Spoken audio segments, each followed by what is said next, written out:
Hello everyone, आज के इस सेशन में हम डिस्कस करने जा रहे हैं क्लास 10th फिजिक्स के chapter human I and the colourful world के एक नहीं बल्कि दो इम्पॉर्टेंट टॉपिक्स। और वो दो न्यू इम्पॉर्टेंट टॉपिक्स कौन से हैं? Refraction through a glass prism and dispersion of white light by a glass prism. कहने का मतलब ये है कि आज के इस लेक्चर में बेटा हम बात करेंगे ग्लास प्रिज्म के ऊपर, कि एक ग्लास प्रिज्म के थ्रू लाइट का रिफ्रैक्शन कैसे होता है, आज हम वो समझेंगे। अब देखो, ऐसा है कि लाइट का जो रिफ्रैक्शन का टॉपिक है ये आपके लिए कोई नया टॉपिक तो नहीं है, ऑलरेडी आप इसको पढ़ चुके हो अपने पिछले चैप्टर में, है ना। हमें पता है कि लाइट का रिफ्रैक्शन कैसे होता है, क्यों होता है, लेंसेज के थ्रू लाइट कैसे रिफ्रैक्ट करती है, एक रेक्टेंगुलर ग्लास स्लैब के थ्रू लाइट का रिफ्रैक्शन कैसे होता है, ये सब कुछ अपन कवर कर चुके हैं। तो आज के इस लेक्चर में बेटा आपको देखने को मिलेगा एक नया 3D शेप। कौन सा? अरे यही ग्लास प्रिज्म। तो आज के इस लेक्चर में मैं आपको सबसे पहले प्रिज्म का जो स्ट्रक्चर है थोड़ा सा वही समझा दूंगी। उसके बाद में हम ये देखेंगे कि जो हमारे पास ग्लास प्रिज्म है उसके थ्रू लाइट का रिफ्रैक्शन कैसे होता है। ठीक है, ये बात होगी पहले टॉपिक की। सेकेंड टॉपिक में क्या करेंगे? तो बेटा सेकेंड टॉपिक में ना हमारे पास होगा एक ग्लास प्रिज्म, और उस ग्लास प्रिज्म के थ्रू हम एक वाइट लाइट का, स्पेसिफिकली वाइट लाइट का रिफ्रैक्शन करवाएंगे। अगर और आसान शब्दों में समझाऊं तो हमारे पास होगा एक ग्लास प्रिज्म, और उस ग्लास प्रिज्म के थ्रू हम एक वाइट लाइट को, स्पेसिफिकली वाइट लाइट को हम ट्रैवल करवाएंगे, प्रोपोगेट करवाएंगे। तो बात यह है बेटा कि जब एक वाइट लाइट ग्लास प्रिज्म के थ्रू ट्रैवल करती है ना, तो ट्रैवलिंग के दौरान, प्रोपोगेशन के दौरान कुछ बहुत सारी अलग अलग चीज़ें होती हैं, और वो सभी चीज़ें बेटा आपके लिए ना बहुत ही इंटरेस्टिंग होती हैं। तो इसीलिए ये जो टॉपिक है dispersion of white light by a glass prism, कुल मिलाकर के ये टॉपिक खुद ही क्या बन जाता है, आपके लिए इंटरेस्टिंग बन जाता है। प्लस बेटा ये स्कोरिंग भी है। डिफेक्ट्स ऑफ विजन इस चैप्टर का जो पहला टॉपिक है, उसके लिए मैंने कहा था कि वो मोस्ट इम्पॉर्टेंट टॉपिक है। बोर्ड एग्जाम में कई बार सवाल बन जाते हैं उस टॉपिक के ऊपर। तो बेटा ये जो है ना, ये सेकेंड मोस्ट इम्पॉर्टेंट टॉपिक है। तो कुल मिलाकर के आज का ये जो लेक्चर है वो आपके लिए इंटरेस्टिंग भी होगा, क्योंकि अपन टॉपिक ही पढ़ रहे हैं इंटरेस्टिंग वाला, प्लस ज़रूरी भी है क्योंकि अपन सेकंड मोस्ट इम्पॉर्टेंट टॉपिक को आज पढ़ेंगे। तो बस यही है हमारे आज के लेक्चर का टारगेट। होपफुली आप सबको समझ में आया होगा भाई। तो अब एक काम करते हैं, अपने इसी टारगेट को अचीव करने के लिए करते हैं सेशन की शुरुआत। So this is Vibhuti Khare, welcome to definite success Pathshala. एक ऐसा प्लेटफॉर्म जहाँ पर आपको प्रोवाइड करवाई जाती है एकदम क्वालिटी एजुकेशन, एक ऐसा प्लेटफॉर्म जहाँ पर एक चीज़ डेफिनेट है और वो है आप सभी की सक्सेस। तो इसी अच्छी बात से हम शुरू करते हैं आज का हमारा ये सेशन, जहाँ पर हम अपने चैप्टर के दो बहुत ही इंटरेस्टिंग टॉपिक्स को आज एक साथ डिस्कस करने वाले हैं, समझने वाले हैं। ओके, चलो आ जाओ फिर। कहानी की शुरुआत हम फटाफट से अब कर ही देते हैं, और शुरुआत कहाँ से होगी? पहले टॉपिक के साथ। पहला टॉपिक क्या है बेटा? पहला टॉपिक है refraction through a glass prism, यानी कि हमारे पास होगा एक ग्लास प्रिज्म और उसके थ्रू लाइट का रिफ्रैक्शन कैसे होता है हमें वो देखना होगा। अब बेटा देखो, ये जो टॉपिक है समझ लेंगे, लेकिन ये तो बाद की बात है। सबसे पहले तो आपके लिए ये जानना ज़रूरी है कि भाई ये प्रिज्म होता क्या है और इसको हम ग्लास प्रिज्म क्यों बोल रहे हैं। तो अब बेटा मेरी बातों को बस तुम ध्यान से सुनते जाना, जितना ध्यान से सुनोगे उतना अच्छे से समझ में आएगा। ठीक है, अभी के लिए आप ये समझ लो कि प्रिज्म क्या है, एक 3D शेप है। ठीक है, व्हाट इज प्रिज्म? तो अभी के लिए ये समझ लो कि प्रिज्म एक 3D शेप है। अब हम जो प्रिज्म ले रहे हैं बेटा वो एक्चुअली क्या है ना, ग्लास का बना हुआ है, कांच का बना हुआ है। तो इसीलिए बार बार उसको हम क्या बोल रहे हैं, ग्लास प्रिज्म, ग्लास प्रिज्म, ताकि सामने वाले को सुन के ही समझ में आ जाए कि हाँ भैया इनके पास जो 3D शेप है प्रिज्म किसका बना हुआ है, कांच का बना हुआ है, ग्लास का बना हुआ है। ठीक है, अब क्योंकि अपना जो ग्लास प्रिज्म है, या ऐसा बोल लो कि जो अपना प्रिज्म है वो कांच का बना है, ग्लास का बना है, तो वो जो अपना ग्लास प्रिज्म होगा ना बेटा, वो एक ट्रांसपेरेंट मीडियम की तरह काम करेगा। बेटा याद करो, जो पहला चैप्टर था अपना लाइट वाला चैप्टर, वहाँ पर मैंने आपको 3 तरह के मीडिया पढ़ाए थे, transparent, translucent and opaque medium. याद आया? तो मैं उसी ट्रांसपेरेंट मीडियम की बेटा बात कर रही हूँ। ट्रांसपेरेंट मीडियम क्या होता है, जिसको नहीं पता वो सुन ले, और जिसको पता है वो रिवाइज कर ले। ट्रांसपेरेंट मीडियम क्या होता है? एक ऐसा मीडियम जिसके थ्रू लाइट ट्रैवल कर पाती है, प्रोपोगेट कर पाती है, और आसान शब्दों में अगर मैं बताऊं तो ट्रांसपेरेंट मीडियम एक ऐसा मीडियम होता है जिसके थ्रू लाइट आर पार निकल जाती है। वो मीडियम रोकता नहीं है लाइट को कि नहीं नहीं नहीं नहीं मैं नहीं जाने दूंगा। वो मीडियम बोलता है कि अरे निकल जाओ, मुझे कोई टेंशन नहीं है, मैं क्यों ही फिक्र करूं, मुझे क्या ही है।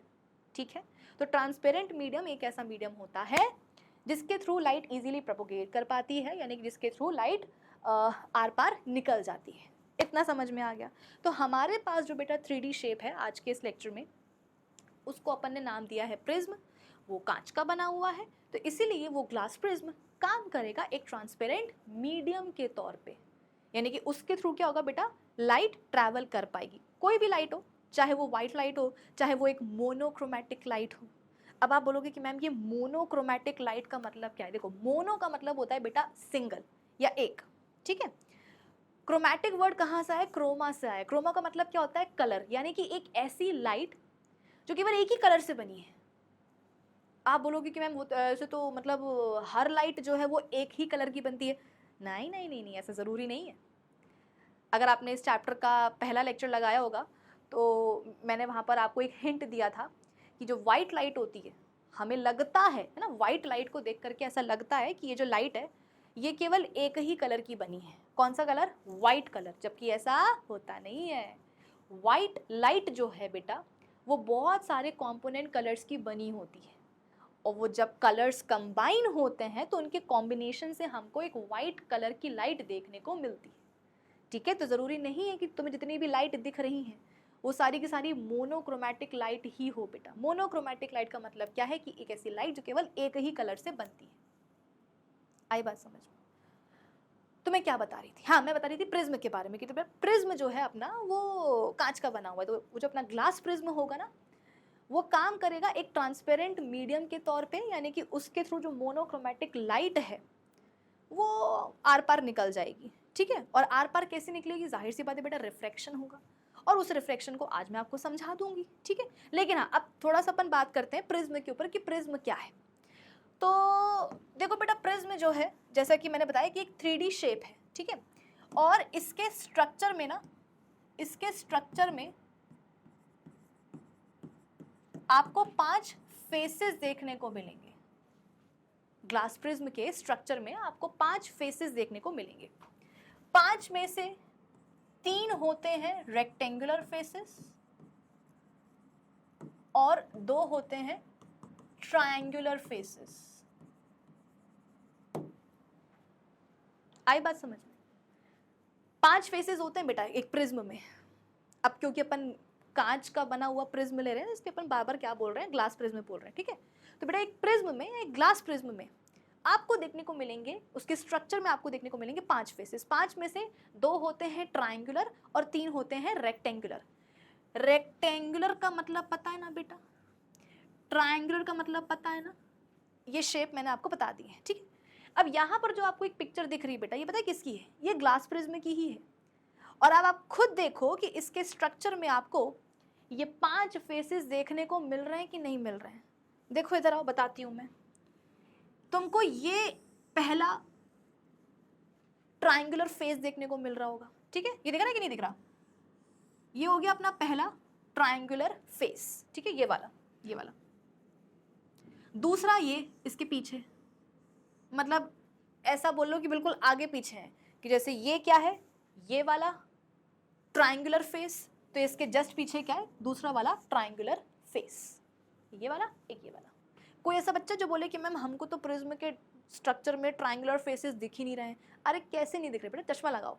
एक ये वाला हो गया, ये वाला हो गया, ठीक है। तो इसकी कहानी तो, अरे इसकी कहानी तो बेटा हो गई अपनी खत्म।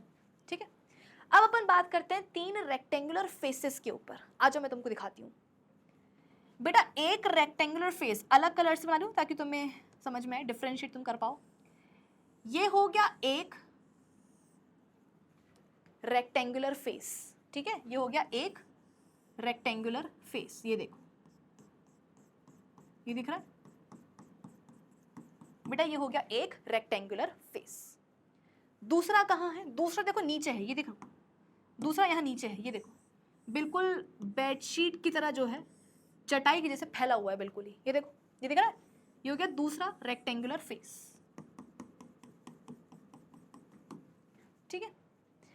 अब बात करते हैं तीसरे रेक्टेंगुलर फेस के ऊपर। तो बेटा ये हो गया तुम्हारा तीसरा रेक्टेंगुलर फेस। ये समझ पाए कि नहीं समझ पाए? देखो जो ट्रायंगुलर फेसेस हैं उन्हें देखने में दिक्कत नहीं आती कि हाँ मैम एक ये वाला हो गया और एक उसके पीछे वाला हो गया, आगे बात समझ में। लेकिन कहीं ना कहीं बच्चों को रेक्टेंगुलर फेसेस जो हैं तीन, उन्हें देखने में थोड़ी सी दिक्कत आ जाती है, बट अगर तुम ध्यान से देखोगे बेटा तुमको दिख जाएगा, ठीक है। एक तो नीचे है, एक तो नीचे है रेक्टेंगुलर फेस, ठीक है। एक ये साइड में है, एक ये साइड में है, जो अपने तरफ साइड है ना भाई, जो ये वाला साइड है बेटा ये अपनी तरफ है, तो एक ये वाला रेक्टेंगुलर फेस हो गया। और एक इसके पीछे है ना, इसके पीछे है ये वाला, ये दूसरा या तीसरा आप बोल सकते हो कि ये क्या हो गया, रेक्टेंगुलर साइड या फेस हो गया। तो आपको बेटा इसका स्ट्रक्चर समझ में आ रहा है कि नहीं आ रहा है? मोस्ट इंपॉर्टेंट क्या है तुम्हारे लिए कि तुम सबसे पहले प्रिज्म का स्ट्रक्चर समझो। अगर तुम्हें यही नहीं समझ में आएगा तो फिर आगे दिक्कत जाएगी, दिक्कत नहीं आनी चाहिए। तो इसके स्ट्रक्चर में होते हैं कुल मिलाकर के 5 फेसेस, 2 होते हैं ट्रायंगुलर, 3 होते हैं रेक्टेंगुलर, ठीक है। अच्छा अगर आप ध्यान दो बेटा कि जो ये वाला रेक्टेंगुलर फेस है, ये रेड वाला और ये ब्लू वाला रेक्टेंगुलर फेस, ये दोनों एक दूसरे के ऊपर ऐसे झुके हुए हैं, इंक्लाइंड है ना, ये देखो ना, ये रेड वाला और ये ब्लू वाला, ब्लू ये देखो, ये एक दूसरे के ऊपर कैसे मतलब हैं, तो आप बोल सकते हो कि रेक्टेंगुलर फेसेस ही, लेकिन कहीं ना कहीं ये दोनों एक दूसरे के ऊपर ऐसे झुके हुए हैं, इंक्लाइंड है ना। और इनके बीच का जो बेटा यहाँ पर एंगल तुम्हें बनता हुआ दिख रहा है, ये एंगल जो तुमको बनता हुआ यहाँ पे दिखेगा इनके बीच का, ये वाला एंगल, इसे हम बोलते हैं बेटा प्यार से एंगल ऑफ प्रिज्म। आप बोलोगे कि मैम ऐसे पढ़ा दिया, नहीं बेटा ऐसे ही नहीं पढ़ाया, जानबूझ के यहाँ पर मैं तुमको बताना चाह रही थी कि जो दो यहाँ पर आपको रेक्टेंगुलर फेसेस दिख रहे हैं वो आपस में कैसे ऐसे इंक्लाइंड है, तो उनके बीच का जो एंगल तुम्हें बनता हुआ नजर आ रहा है that is angle of prism. ये वाला एंगल बेटा पूछा जाता है कई बार बोर्ड एग्जाम में, सवाल मतलब ऐसे डायग्राम बेस्ड जो है ना MCQ आए हैं, जहाँ पर आपको 4 ऑप्शंस में 4 डायग्राम्स दे दिए जाएंगे और आपसे पूछा जाएगा कि जरा बताओ यार कि ग्लास प्रिज्म के रिस्पेक्ट में कौन सा डायग्राम सही है। तो वहाँ पर तुमको उसमें क्या करना पड़ेगा, सारे एंगल्स को करेक्टली आइडेंटिफाई करना होगा। अभी तो बेटा तुमको मैंने पहला एंगल बताया है, अभी तो 5 एंगल और आने हैं, अभी तो 5 एंगल और आने हैं, ठीक है। तो ये हो गया क्या, पहला angle that is angle of prism, ठीक है। तो इसके स्ट्रक्चर में तुमको मिलेंगे 5 फेसेस, 3 रेक्टेंगुलर, 2 ट्राइंगुलर, ठीक है। 3 में से आप बोल सकते हो कि जो 2 यहाँ पर रेक्टेंगुलर फेसेस हमें देखने को मिल रहे हैं वो ऊपर आपस में कैसे ऐसे इंक्लाइंड है, तो उनके बीच का जो एंगल बनता है उसको अपन क्या बोलते हैं, एंगल ऑफ प्रिज्म बोलते हैं, ठीक है। चल अब देखो ऐसा है बेटा, प्रिज्म का स्ट्रक्चर हमें समझ में आ गया, हमें ये भी पता चल गया कि भैया ये ग्लास का बना हुआ है, तो इसके थ्रू क्या होगा, लाइट ट्रैवल कर पाएगी, ठीक है। अब ऑब्वियस सी बात है बेटा, लाइट जब इसके थ्रू ट्रैवल करेगी तो रिफ्रैक्शन होगा, ठीक है। तो रिफ्रैक्शन एग्जैक्टली कहाँ कहाँ होगा, ज़रा वो तुम गौर से समझना। ज़रा मैं इसको 2 मिनट साफ कर देती हूँ तभी तुम्हें समझ में आएगा, ठीक है। देखो अभी तो तुमको ये जो प्रिज्म है बेटा ये साइड से दिख रहा है ना, साइड से दिख रहा है, इसलिए तुमको इसका जितने भी इसके ट्रायंगुलर और जो रेक्टेंगुलर फेसेस हैं तुमको यहाँ पर क्लियरली दिख रहे हैं, ठीक है। लेकिन जब अपन रिफ्रैक्शन की बात करते हैं ना बेटा, तो हम ना प्रिज्म को ऐसे सामने से देखते हैं, ऐसे सामने से देखते हैं। तो सामने से जब अपन देखेंगे ना बेटा, तो अपन को केवल एक जो यहाँ पर ये वाला जो ट्रायंगुलर जो फेस है बस ये नज़र आता है, पीछे क्या है वो कुछ दिखता नहीं। जैसे कि अगर आपके सामने इंसान ऐसे सामने से खड़े हो जाए, वो कितना मोटा है कितना पतला आपको नहीं दिखेगा। अगर वो ऐसे साइड से खड़ा हो जाए तो आपको उसकी थिकनेस समझ में आएगी कि कितना आगे है कितना पीछे है, लाइक दैट, है ना। तो यहाँ पर भी ऐसे कि अगर आप प्रिज्म को देखोगे तो आपको इसके सारे फेसेस क्लियरली नजर आएंगे, ट्रायंगुलर भी और रेक्टेंगुलर भी। लेकिन जब हम बात करेंगे बेटा रिफ्रैक्शन की ना, तो अपन क्या करेंगे, प्रिज्म को ऐसे सामने से देखेंगे। तो कहीं कभी कभी पता है क्या होता है, ये मैं बता इसलिए रही हूँ क्योंकि कई बार बच्चे कंफ्यूज हो जाते हैं कि मैम प्रिज्म तो आपने ऐसा बताया था और जब आप लाइट का रिफ्रैक्शन समझा रहे हो तो आप तो ट्रायंगल पे आ गए। बोले ये है प्रिज्म ही, ये 3D शेप ही है, बस अपन इसको सामने से देख रहे हैं तो अपन को सिर्फ क्या दिख रहा है, इसका ये वाला ट्रायंगुलर फेस दिख रहा है। पीछे जो एक और ट्रायंगुलर फेस है, जो नीचे जो ऊपर जो अगल बगल जो रेक्टेंगुलर फेसेस है वो दिख नहीं रहे हैं। लेकिन इसका मतलब ये नहीं कि अगर दिख नहीं रहे तो है नहीं, है बस वो दिख नहीं रहे हैं अपन को, ठीक है। तो अब देखो होता क्या है, जब अपन लाइट को प्रिज्म से बोलते हैं ना कि हाँ ट्रैवल करो, तो लाइट कैसे आती है, मतलब कहाँ से आती है और कहाँ से निकलती है। जो आपको ये वाला फेस दिख रहा है, ये जो आपको रेक्टेंगुलर फेस दिख रहा है, ये वाला रेड वाला, ठीक है। तो लाइट आएगी कहाँ से बेटा, यहीं से आएगी, इस वाले फेस, मतलब लाइट जो है वो, इसको हटाओ यार, देखो लाइट जो है बेटा वो इस वाले रेक्टेंगुलर फेस के ऊपर ही आकर के गिरेगी। जैसे कि ये हो गया रेक्टेंगुलर फेस, ये दूसरा वाला हो गया, ठीक है। तो लाइट इस पे आकर के गिरेगी, लाइट देखो इस पे आकर के गिरेगी, ठीक है। फिर क्या होगा, अंदर आएगी और फिर जब बाहर निकलेगी बेटा तो ये वाले फेस से निकलेगी। यानी कि दो रेक्टेंगुलर फेसेस हैं, लाइट इस पे आके गिरेगी, अंदर आएगी और फिर इस वाले फेस से बाहर निकलेगी। मतलब वो रेक्टेंगुलर फेसेस जो आपस में ऐसे इंक्लाइंड है ना बेटा, है ना, तो एक के ऊपर लाइट आकर के गिरेगी, वहां से प्रिज्म के अंदर आएगी और फिर दूसरे वाले फेस से वो बाहर निकल जाएगी, ऐसा होता है, ठीक है। तो इसीलिए जब भी अपन ये इसका डायग्राम जैसे बनाते हैं, रे डायग्राम, तो अपन क्या करते हैं, हमेशा प्रिज्म को ऐसे सामने से देखते हैं, ठीक है।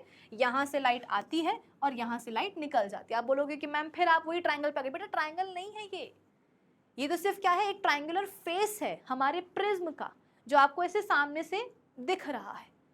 लेकिन पीछे क्या चल रहा है, पीछे आपको पता होना चाहिए कि भैया पीछे ये वाले फेस से लाइट आ रही है अंदर और ये वाले फेस से बाहर निकल रही है, ठीक है। इतना पल्ले पड़ा। चल अब अपन देख लेते हैं कि लाइट का रिफ्रैक्शन होता कैसे है। उसके लिए मैं यहाँ पर एक प्रिज्म ड्रॉ करना चाहती हूँ बेटा।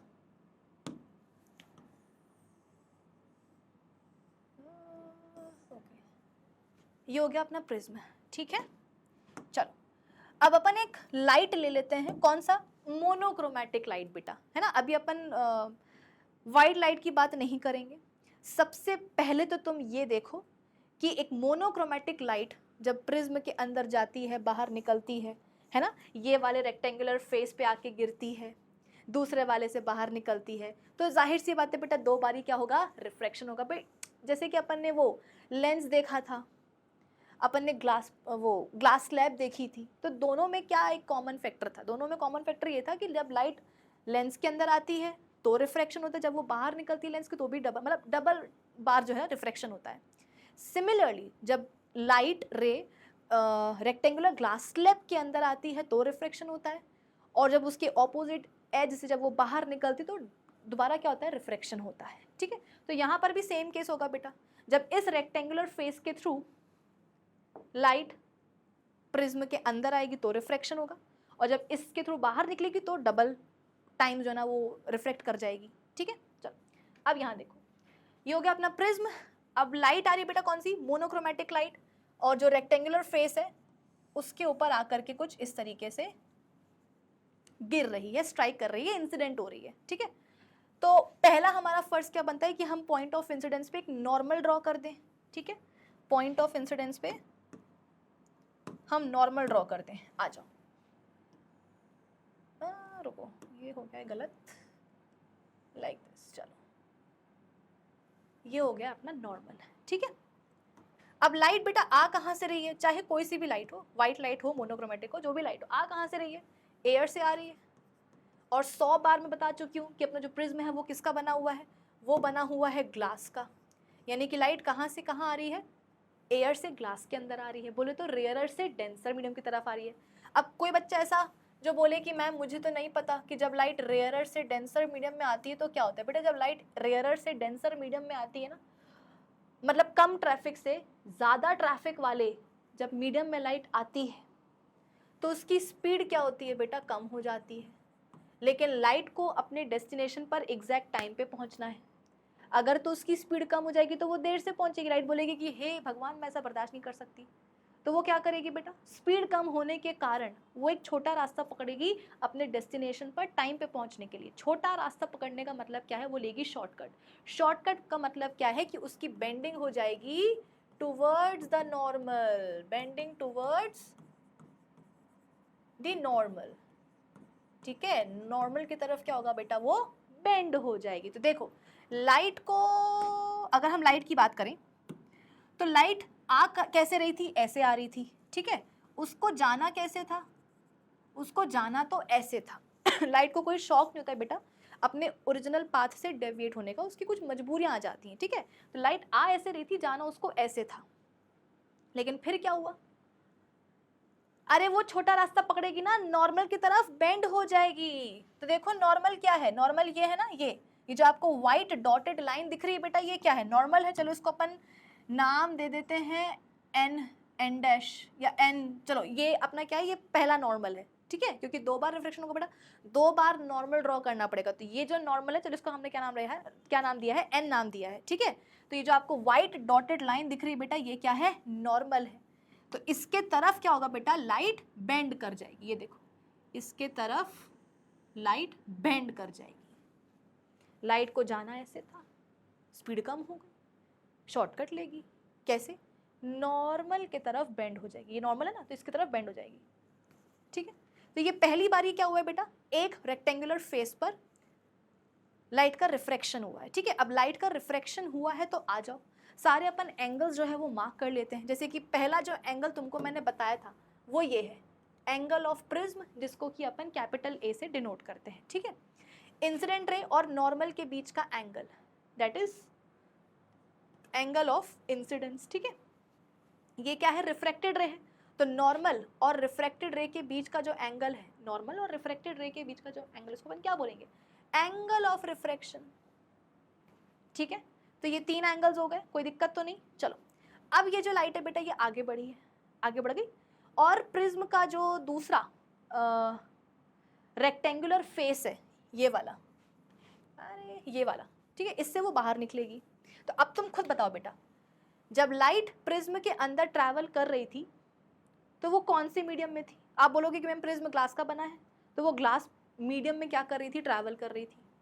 और जब उसको बाहर आना होगा तो वो कहाँ आएगी, अरे एयर में आएगी कि नहीं आएगी, एयर में आएगी कि नहीं आएगी। मतलब अब जब लाइट बेटा प्रिज्म से बाहर निकल रही है तो अब वो आ रही है ग्लास से एयर में। जब इस दूसरे रेक्टेंगुलर फेस के थ्रू जब लाइट बाहर आएगी बेटा, तो वो कांच से हवा में आएगी ना, मतलब कि वो डेंसर टू रेयरर मीडियम आएगी। अब कोई ऐसा बच्चा जो बोले कि मैम मुझे नहीं पता कि जब light denser to rarer medium जाती है तो क्या होता है, अरे पता होना चाहिए बुद्धू।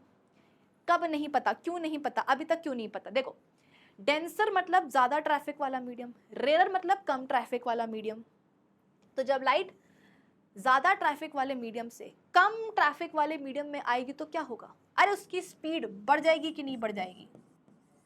ज्यादा ट्रैफिक में जाने से कम हो जाती है, कम ट्रैफिक में जाने से क्या होता है, स्पीड बढ़ जाती है। लेकिन टाइम मतलब जो अपनी लाइट है वो बोलेगी कि भैया मैं तो बहुत ही पंक्चुअल हूँ, अगर मैं देर से नहीं पहुंचती हूँ तो मैं समय के पहले भी नहीं पहुंचती, मतलब मैं जल्दी भी नहीं पहुंचती हूँ, मैं एग्जैक्ट टाइम पे पहुंचती हूँ। लेकिन हुआ क्या, रेयरर मीडियम में आने से उसकी स्पीड बढ़ गई है तो जल्दी पहुंच सकती है। ऐसा ना हो इसलिए अब वो क्या करेगी, एक लंबा रास्ता पकड़ेगी, लॉन्ग रूट लेगी। लॉन्ग रूट पकड़ने का मतलब क्या है, बेंडिंग होगी अवे फ्रॉम द नॉर्मल, ठीक है। सो बेंडिंग हो जाएगी अवे फ्रॉम द नॉर्मल,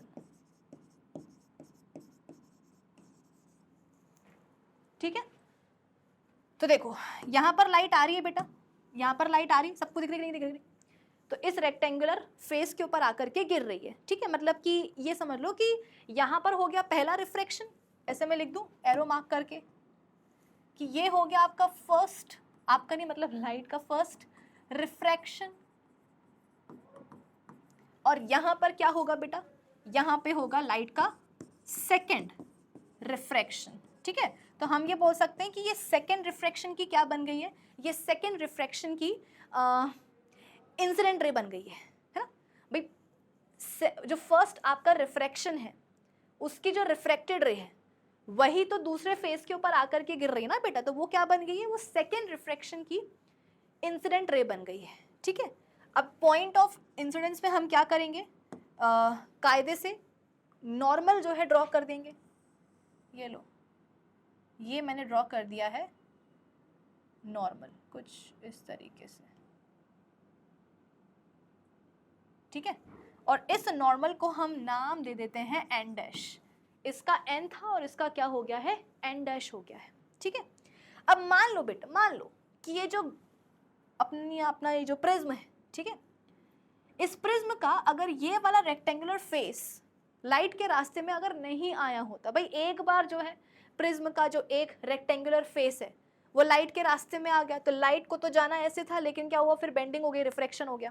मान लो कि अगर प्रिज्म का ये जो दूसरा रेक्टेंगुलर फेस है, अगर ये लाइट के सामने इस बार ना आया होता, तो लाइट तो बेटा एक बार चलो बेंड होकर के क्या होता, दूसरी बार बिना बेंड हुए आगे निकल जाती है ना। कैसे निकल जाती, ऐसे निकल जाती, अरे ऐसे निकल जाती कि नहीं निकल जाती। अगर दूसरा जो रेक्टेंगुलर फेस है अगर वो सामने नहीं आया होता तो लाइट तो मस्त जो है ऐसे आगे निकल जाती, लेकिन इतना आसान होता नहीं है बेटा, इतनी आसान चीज़ें होती नहीं है। दूसरा रेक्टेंगुलर फेस भी लाइट के सामने आ गया तो अब उसको क्या करना पड़ेगा, वही है ना, उसका मीडियम चेंज होगा, वो ग्लास से एयर में आएगी, बेंडिंग होगी अवे फ्रॉम द नॉर्मल, जाना उसको ऐसे था। समझ रहे हो बात को कि नहीं समझ रहे हो? चलो मैं इसको और अच्छे से बना के दिखाती हूँ। जाना लाइट को बेटा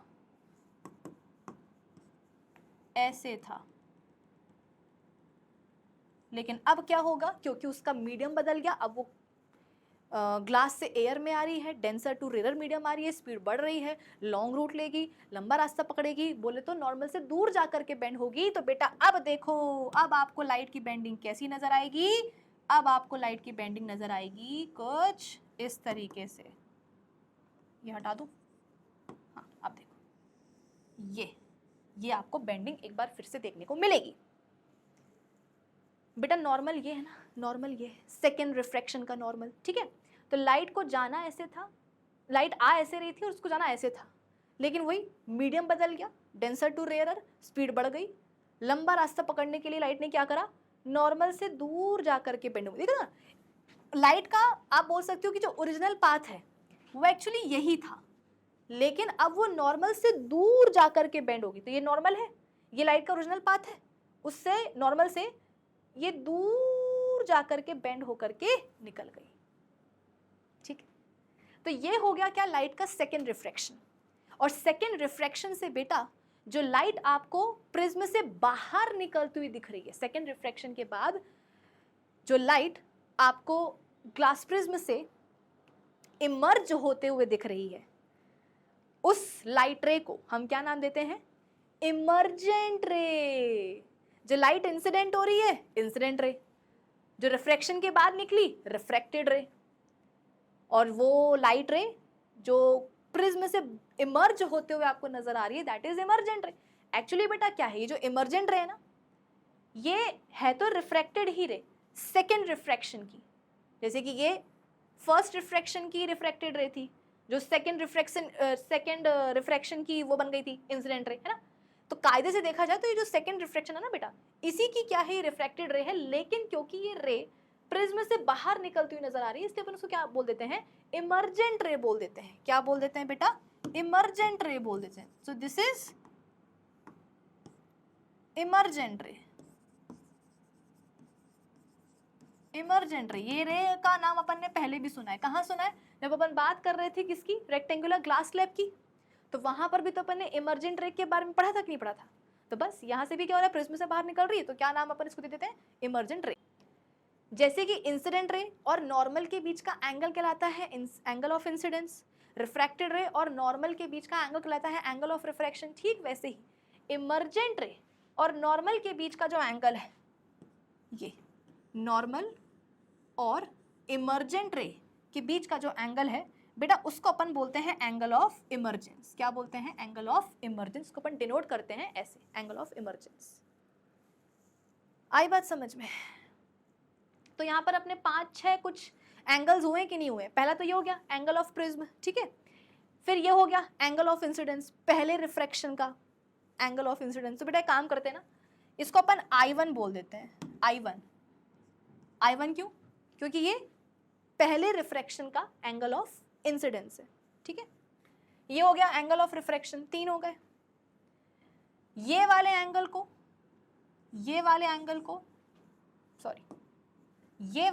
को अपन सेकेंड रिफ्रैक्शन का एंगल ऑफ इंसिडेंस बोल देते हैं, I2 बोल देते हैं इसको, I2 मतलब सेकेंड रिफ्रैक्शन का एंगल ऑफ इंसिडेंस, ठीक है।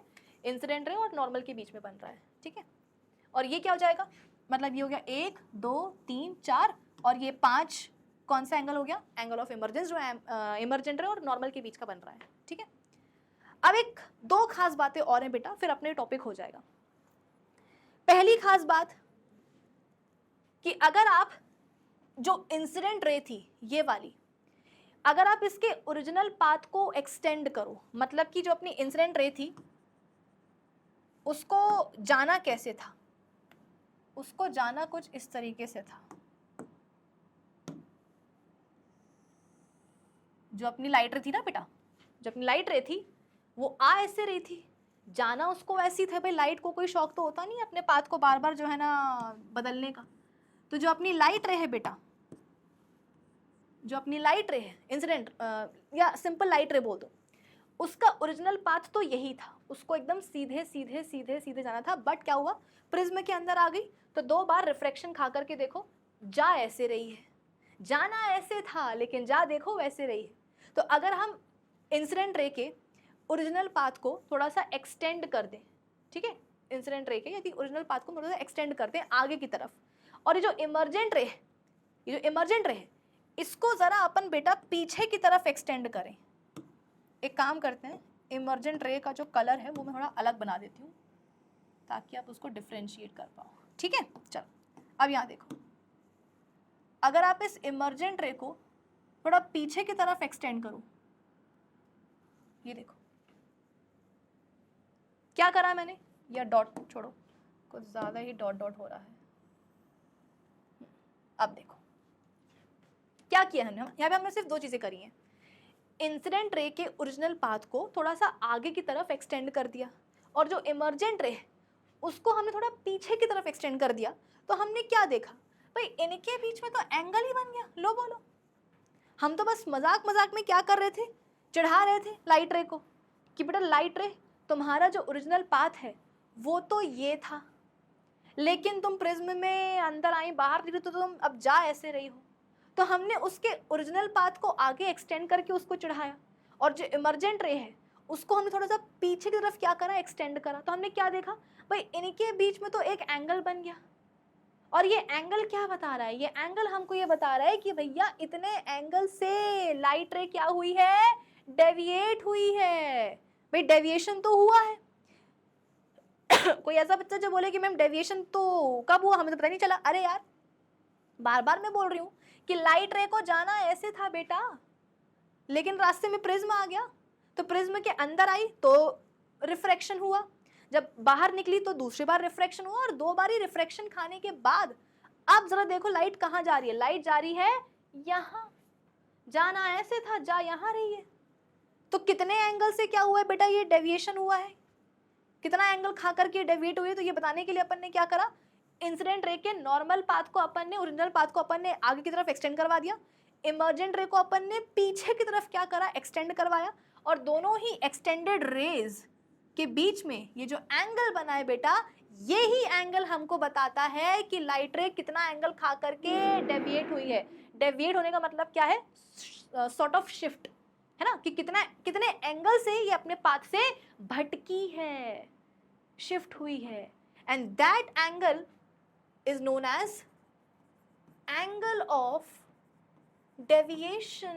मैंने क्या कहा था, कुछ नए नए एंगल्स यहाँ पर आपको और देखने को मिलेंगे, जिसको कि अपन कैपिटल डी से क्या करते हैं, डिनोट करते हैं। बेटा ये एंगल ऑफ प्रिज्म है, बच्चे कई बार जो है ना बिल्कुल अक्षय कुमार बन जाते हैं और यहाँ का वहाँ, वहाँ का यहाँ करते हैं। बेटा एंगल ऑफ प्रिज्म क्या है, तो जो लेटरल रेक्टेंगुलर फेसेस हैं, जो 2 रेक्टेंगुलर लेटरल फेसेस हैं प्रिज्म के, उनके बीच में जो एंगल बन रहा है that is angle of prism. Angle of deviation क्या है, angle of deviation extended incident ray है ना, मतलब कि यदि हम इंसिडेंट रे के ओरिजिनल पाथ को आगे की तरफ एक्सटेंड करें और इमरजेंट रे को पीछे की तरफ एक्सटेंड करें, तो जो बीच में एंगल बनेगा that is angle of deviation, जो क्या बताता है कि एक्चुअली लाइट रे कितना एंगल डेविएट हो, मतलब लाइट रे कितने एंगल से डेविएट हुई है और प्रिज्म के बाहर निकल रही है। ठीक है, तो ये इंसिडेंट रे के ओरिजिनल पाथ और इमरजेंट रे के बीच में बनने वाला एंगल है एंगल ऑफ डेविएशन। जी बताएगा कि कितने एंगल के साथ लाइट जो है वो डेविएट हुई है अपने ओरिजिनल पाथ से।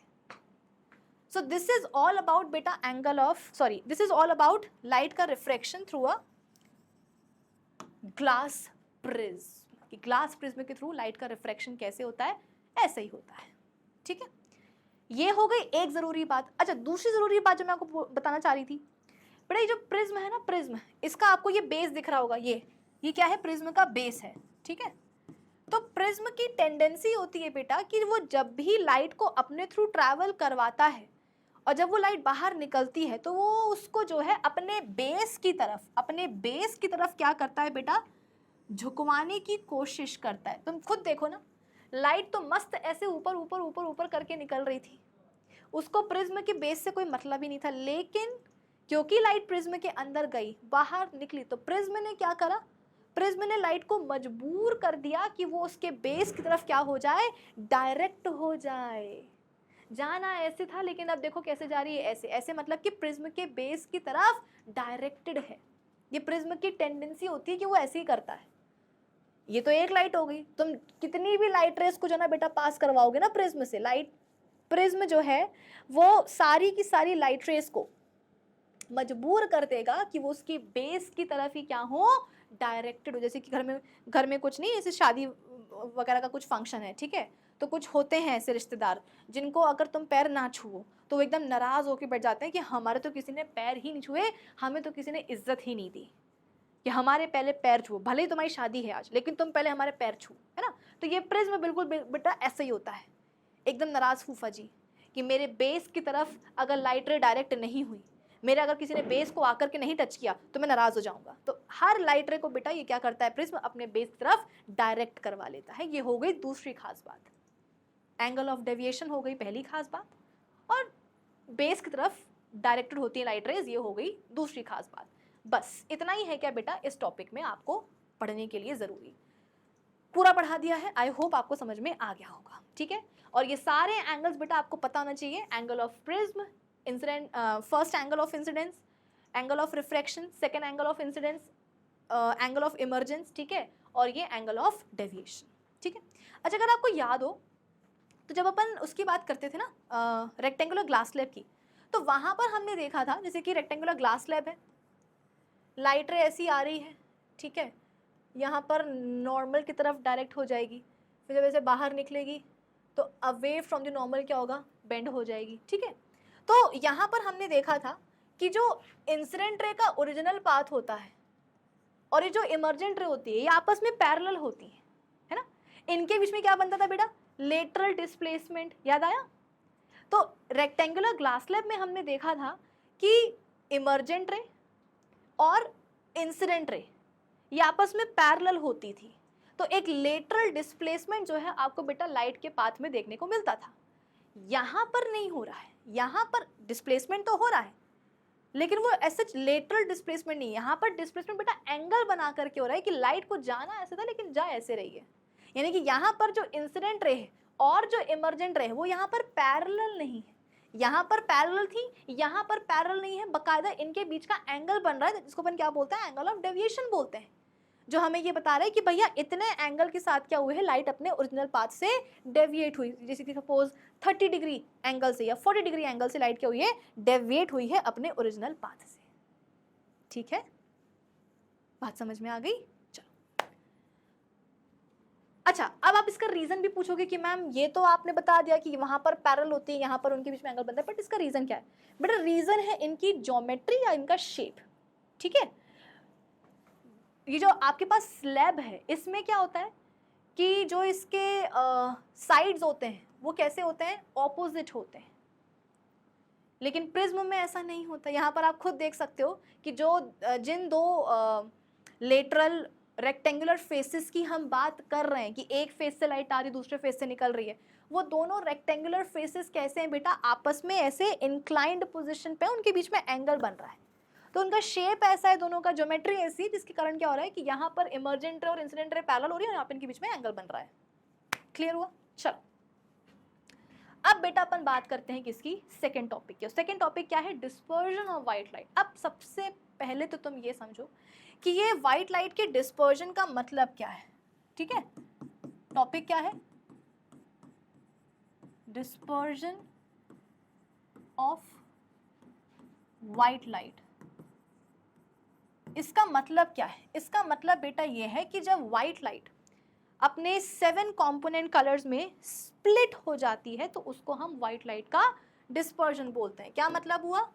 यहां लिख देती हूं, splitting of white light into its 7 component colors, 7 component या constituent भी बोल सकते हो आप, ठीक है, component colors, कि जब white light अपने 7 component colors में split हो जाती है। बेटा देखो, splitting में और scattering में फर्क होता है। scatter करने का मतलब क्या है कि आपने रायता फैला दिया है ना। स्कैटरिंग का मतलब क्या है कि आपने फैला दिया, आपने स्कैटर कर दिया, आपने फैला दिया। अब जो चीज़ फैल चुकी है उसको समेटना मुश्किल होता है, ठीक है। स्प्लिटिंग का मतलब क्या है कि आपने किसी चीज़ को डिवाइड किया है।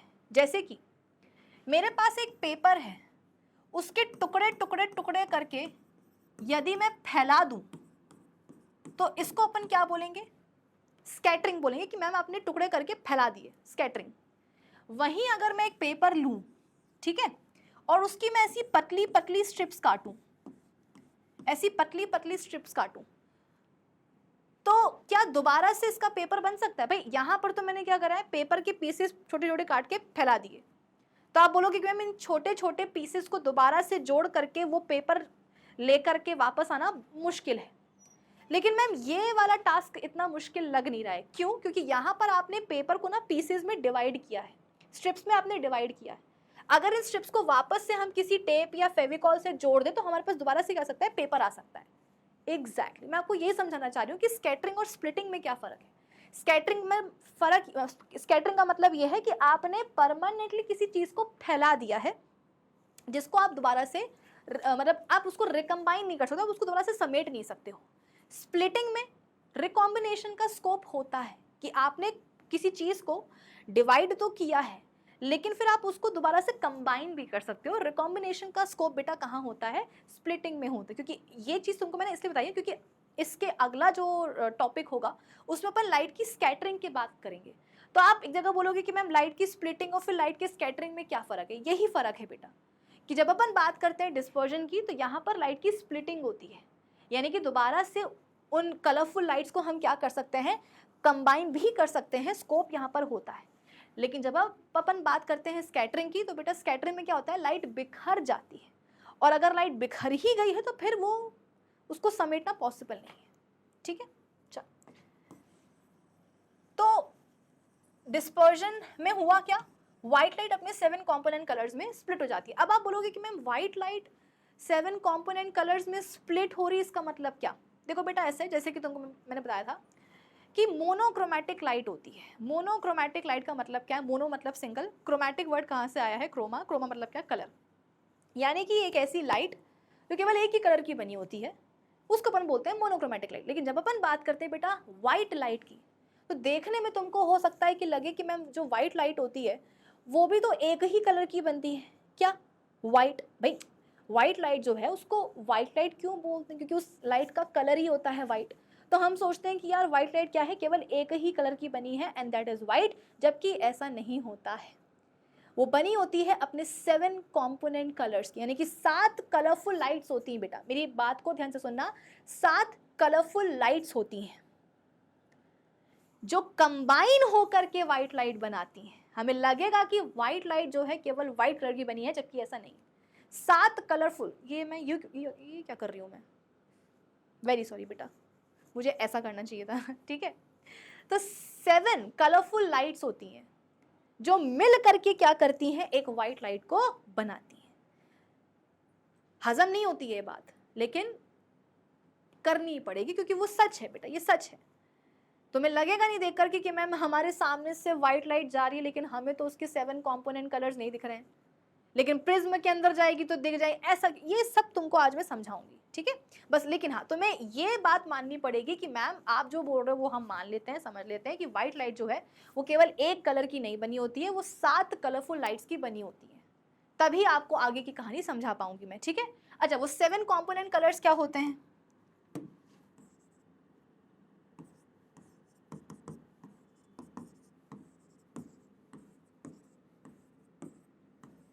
ये होते हैं वो 7 कॉम्पोनेंट कलर्स, या ये 7 कलरफुल लाइट्स होती हैं जो मिल करके बनाती हैं क्या, वाइट लाइट।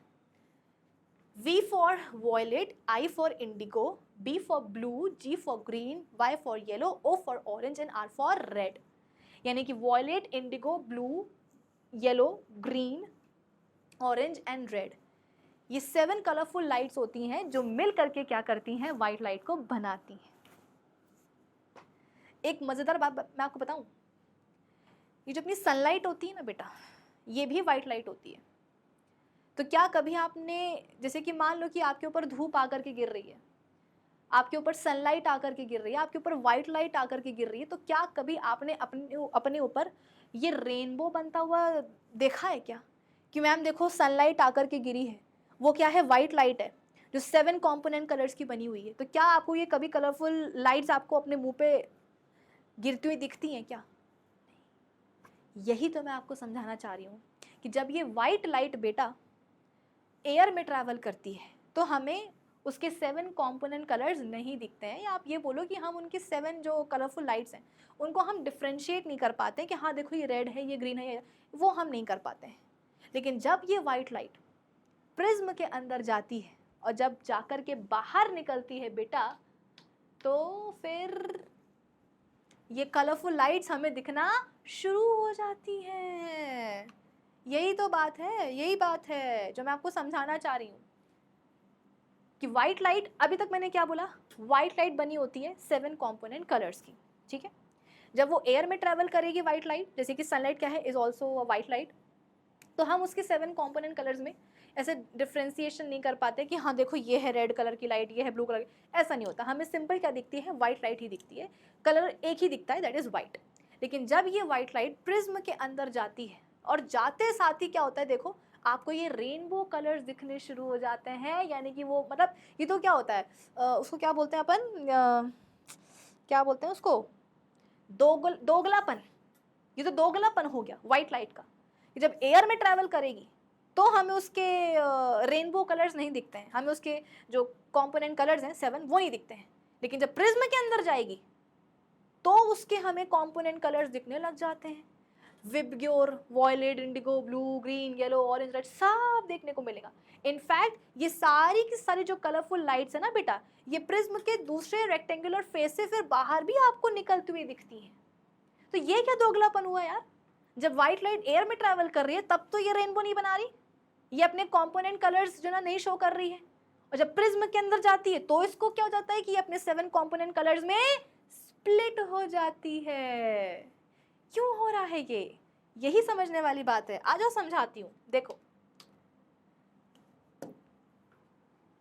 लाइट की जो स्पीड होती है बेटा, जो स्पीड होती है वो डिपेंड करती है 2 फैक्टर्स पर, लैम्डा और म्यू। लैम्डा का मतलब क्या है यहाँ पर, वेवलेंथ। बेटा ये वाली बात तुमने क्लास 9th फिजिक्स में पढ़ी होगी, समझी होगी, ठीक है। लाइट की जो स्पीड होती है वो एक्चुअली 2 फैक्टर्स पे डिपेंड करती है, वेवलेंथ, लाइट की वेवलेंथ मतलब, और उसकी फ्रीक्वेंसी, और उसकी फ्रीक्वेंसी। इन 2 फैक्टर्स पे बेटा क्या होता है, लाइट की स्पीड डिपेंड करती है।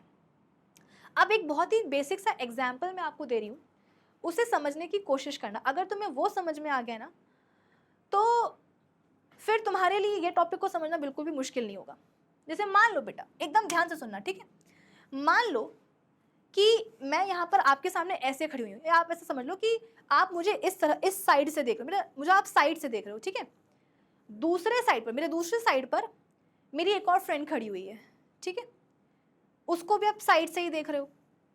मेरी फ्रेंड के दूसरे साइड पर, एक साइड पर मैं खड़ी हूँ, दूसरे साइड पर कोई और उसकी दोस्त खड़ी है। यानी कि एक लाइन में करीबन समझ लो 10 लोग खड़े हुए हैं। ऐसे समझ लो कि एक लाइन में सपोज ऐसे 10 लोग खड़े हुए हैं, ठीक है।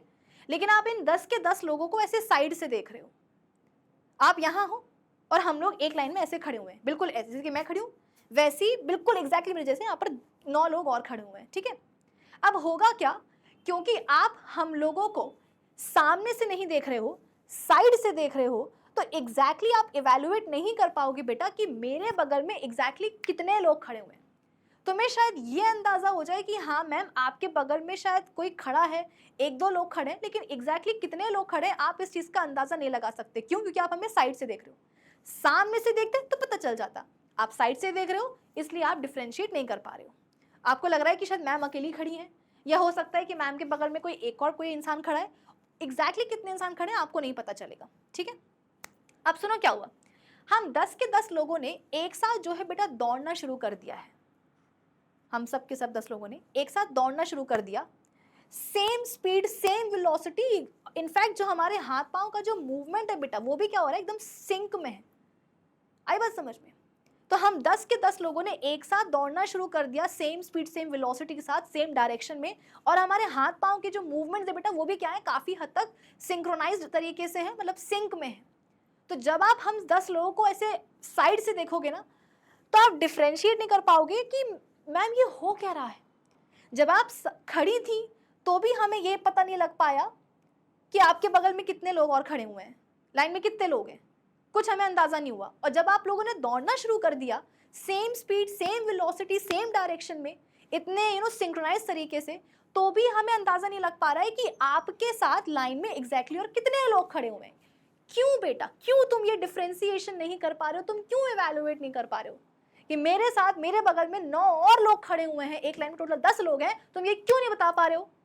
तो इसका रीजन तुम सिर्फ इतना दोगे कि मैम जब आप लोगों ने दौड़ना शुरू किया ना तो आप सभी की स्पीड एक जैसी थी, सबकी वेलोसिटी एक जैसी थी, सब लोग एक ही डायरेक्शन में जो ना दौड़ रहे थे सिंक्रोनाइज तरीके से। तो मैम हम जज नहीं कर पाए कि कितने लोग दौड़ रहे हैं, बस इतना समझ में है कि आप दौड़ रही हो। क्यों?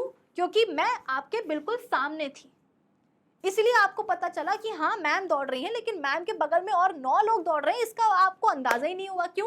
क्योंकि हम सब सेम स्पीड के साथ दौड़ रहे थे। अब ये हो गई कंडीशन नंबर 1, ठीक है। अब हम बात करते हैं कंडीशन नंबर 2 की। कंडीशन नंबर 2 क्या है कि अब जब हम 10 लोग दौड़ना शुरू करेंगे ना बेटा तो अलग अलग स्पीड के साथ दौड़ेंगे। फर्स्ट कंडीशन में सबकी स्पीड एक जैसी थी, तो आप डिफ्रेंशिएट नहीं कर पाए कि कौन कौन है, कौन मैम है, कौन मैम की फ्रेंड है, कौन मैम की फ्रेंड है ना, लाइक दैट।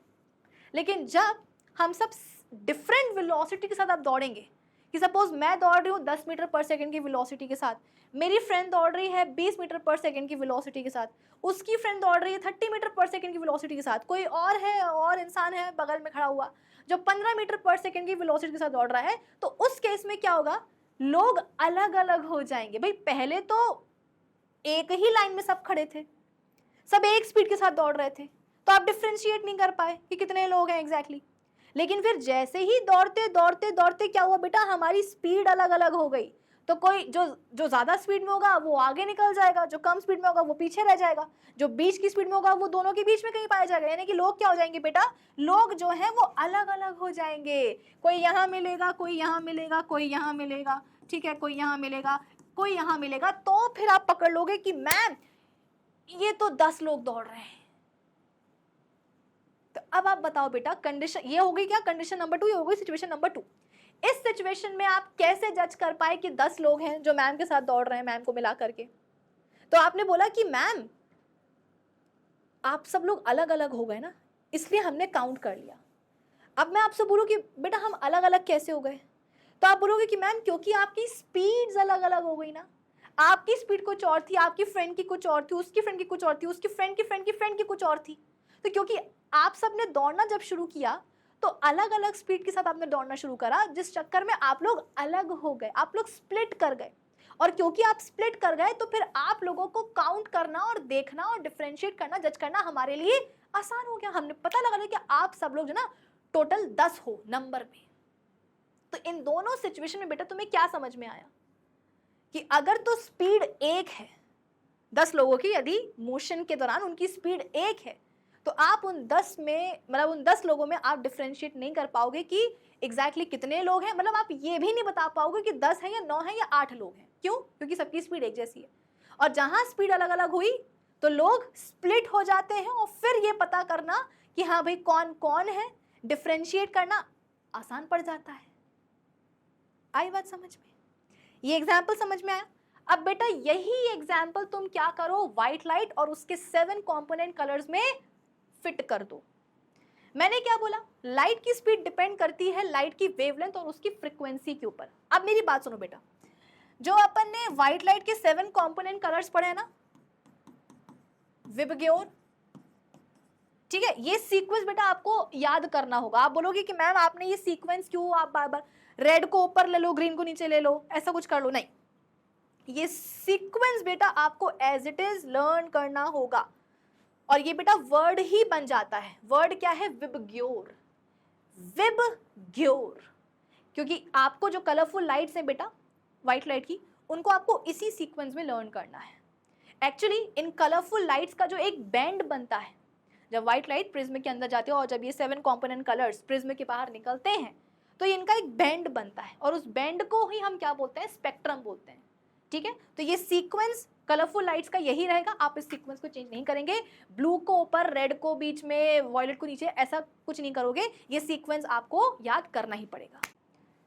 आई बात समझ में? चलो अब मेरी बात सुनो, लाइट की स्पीड डिपेंड करती है उसकी वेवलेंथ और उसकी फ्रीक्वेंसी के ऊपर। ठीक है, अगर हम व्हाइट लाइट के इन 7 कंपोनेंट कलर्स को देखेंगे बेटा, ये तो इन कलरफुल लाइट्स की जो वेवलेंथ्स हैं, इन कलरफुल लाइट्स की जो वेवलेंथ्स हैं बेटा, सबकी अलग अलग है, सबकी अलग अलग है। सबसे कम वेवलेंथ होती है वॉयलेट लाइट की, इसकी वेवलेंथ सबसे कम होती है वॉयलेट लाइट की। इससे थोड़ी बड़ी वेवलेंथ होती है इंडिगो लाइट की, उससे और थोड़ी बड़ी होती है, ये ऐसा करो ना, इसको मैं उल्टा कर रही हूं, रुको,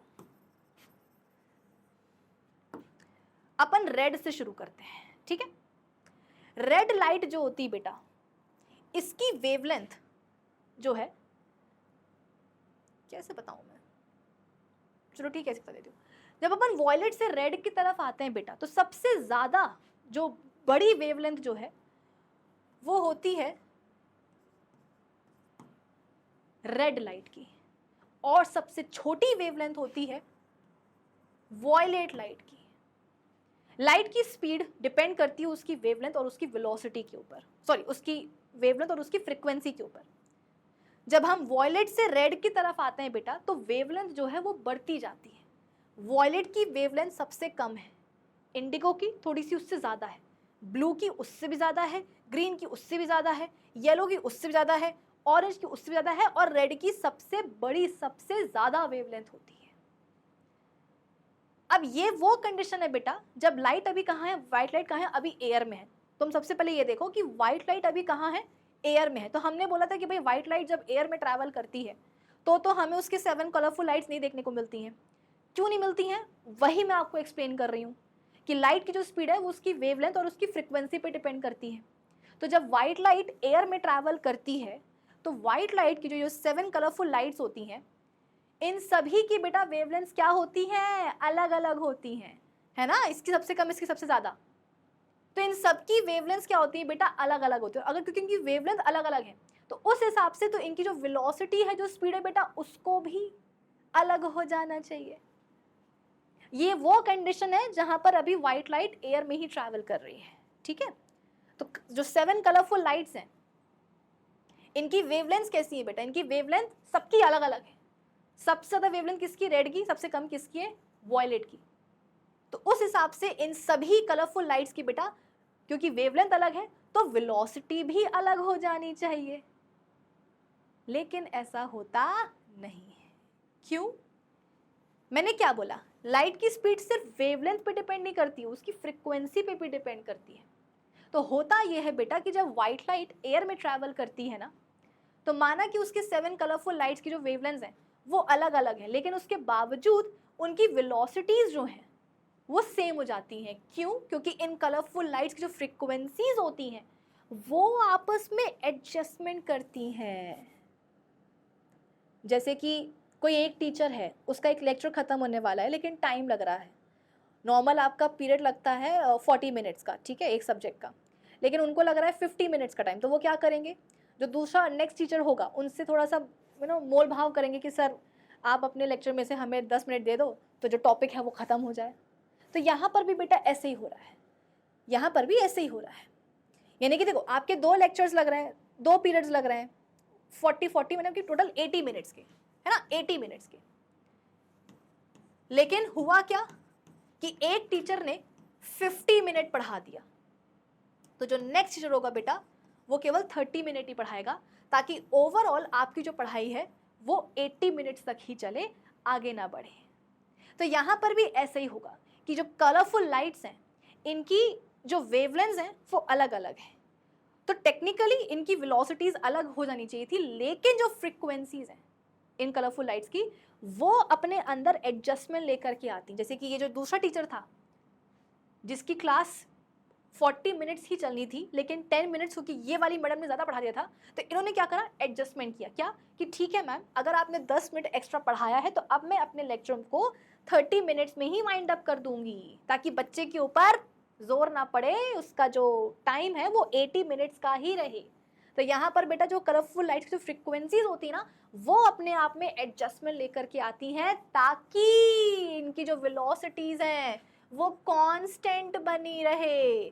जो एग्जाम्पल मैंने आपको दिया था ना कि मैं और मेरे बगल में 9 लोग और खड़े हुए हैं, हम सब लोग दौड़ रहे हैं सेम स्पीड सेम वेलोसिटी के साथ, हमारे हाथ पाँव के मूवमेंट भी कैसे हैं, काफ़ी सिंक में हैं।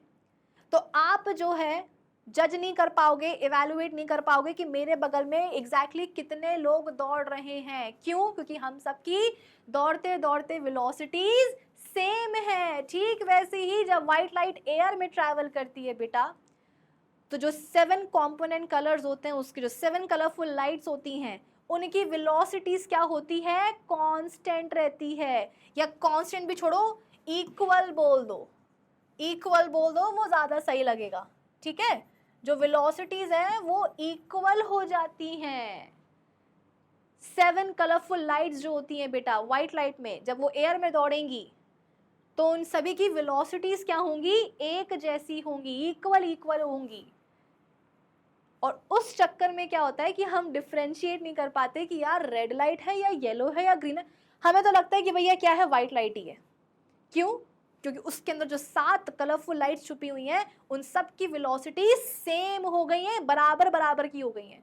तो सारी कलरफुल लाइट्स एक ही वेलोसिटी के साथ बेटा ट्रैवल कर रही हैं, जिसके चलते हम उनको डिफ्रेंशिएट नहीं कर पाते हैं।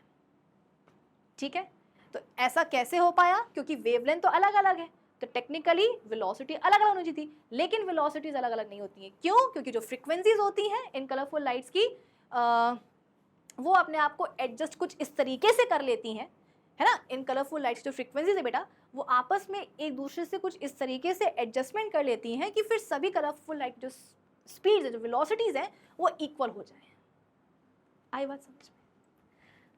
तो ये तो हुआ तब का मामला जब व्हाइट लाइट क्या कर रही है, एयर में ट्रैवल कर रही है। लेकिन जैसे ही ग्लास प्रिज्म में लाइट जाती है, व्हाइट लाइट, तो फिर वो अपने 7 कॉम्पोनेंट कलर्स में स्प्लिट क्यों हो जाती है? कि जैसे कि आपका प्रिज्म है, ठीक है, इसके अंदर आ गई व्हाइट लाइट, इसके अंदर आ गई क्या, व्हाइट लाइट, और जैसे ही अंदर आएगी प्रिज्म के अंदर बेटा ये अपने 7 कॉम्पोनेंट कलर्स में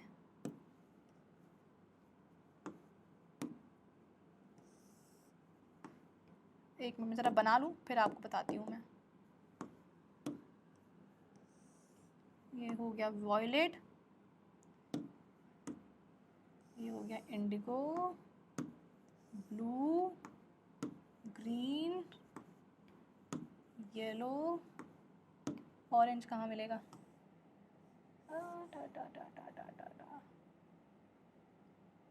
आई होप तुमको बेटा ये कलर ऑरेंज ही दिखे, ऑरेंज और ये रेड। ठीक है, ये देखो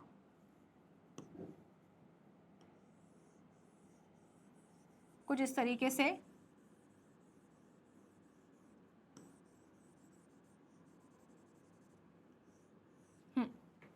जब ये व्हाइट लाइट प्रिज्म के अंदर जाती है मुन्नो, तो ये अपने 7 कंपोनेंट कलर्स में, फिर ये कलरफुल लाइट्स में स्प्लिट क्यों हो जाती है? जब तक हवा में थी तब तक तो स्प्लिटिंग नहीं हो रही थी, प्रिज्म में जाने के बाद ऐसा क्या हुआ कि स्प्लिटिंग हो गई?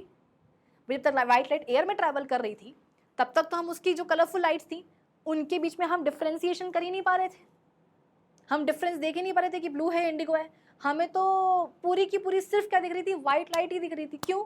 क्योंकि सबकी जो स्पीड, जो वेलोसिटी वो बराबर की बनी हुई थी।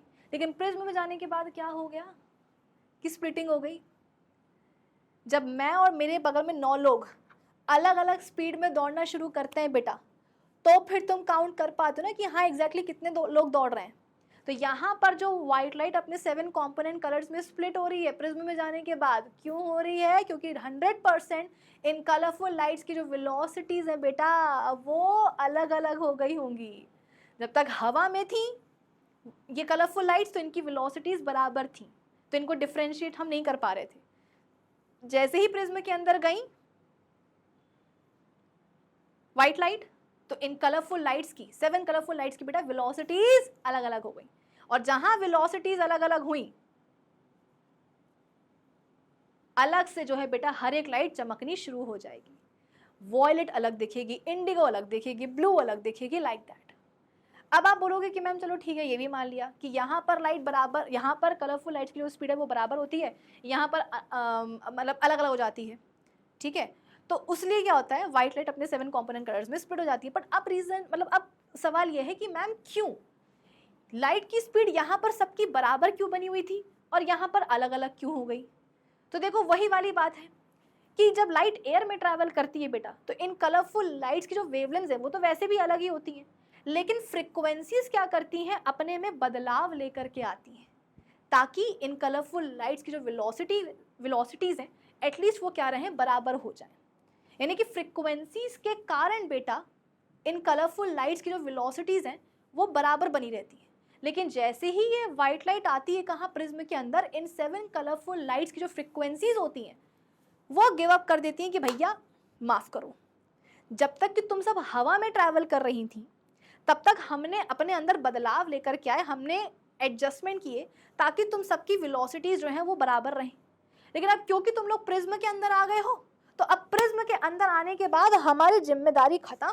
यानी कि अब जो फ्रीक्वेंसीज है बेटा वो अपने आप में परिवर्तन लाने से मना कर देती हैं। जो फ्रीक्वेंसीज हैं बेटा वो गिव अप कर देती हैं, वो गिव अप कर देती हैं कि भैया अब हम हो रहे हैं क्या, कांस्टेंट। फ्रीक्वेंसीज बोलती है कि भैया अब हम हो रहे हैं कांस्टेंट, अब हम अपने अंदर बदलाव लाएंगे ही नहीं। यानी कि अब क्योंकि जो फ्रीक्वेंसीज हैं वो कांस्टेंट हो गई हैं, अब वो अपने अंदर बदलाव नहीं लेंगे, अब वो एडजस्टमेंट नहीं करेंगे। यानी कि अब इन कलरफुल लाइट्स की जो वेलोसिटी है बेटा वो सिर्फ और सिर्फ डिपेंड करेगी वेवलेंथ पर। 2 फैक्टर्स पर लाइट की स्पीड डिपेंड करती है, एक उसकी वेवलेंथ और एक उसकी फ्रीक्वेंसी।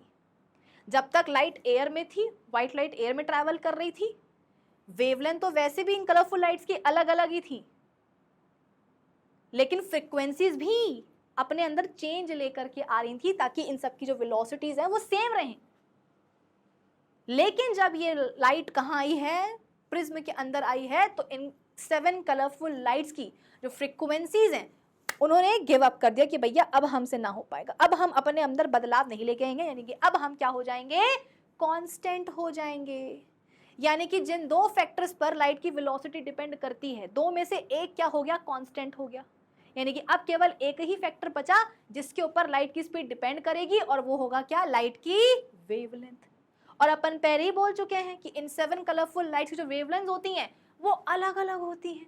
तो अगर वेवलेंथ अलग अलग होंगी तो वेलोसिटीज अलग होंगी कि नहीं होंगी? और जहां वेलोसिटीज अलग अलग हुई, जहां ये कलरफुल लाइट 7 कलरफुल लाइट्स अलग अलग वेलोसिटी के साथ चलना शुरू करेंगे प्रिज्म में बेटा, पोल खुल जाएगी व्हाइट लाइट की। उसके 7 कंपोनेंट कलर्स को हम डिफरेंशिएट कर पाएंगे, देख पाएंगे। क्यों? क्योंकि उनकी वेलोसिटीज अलग अलग हो गई। आई बात समझ?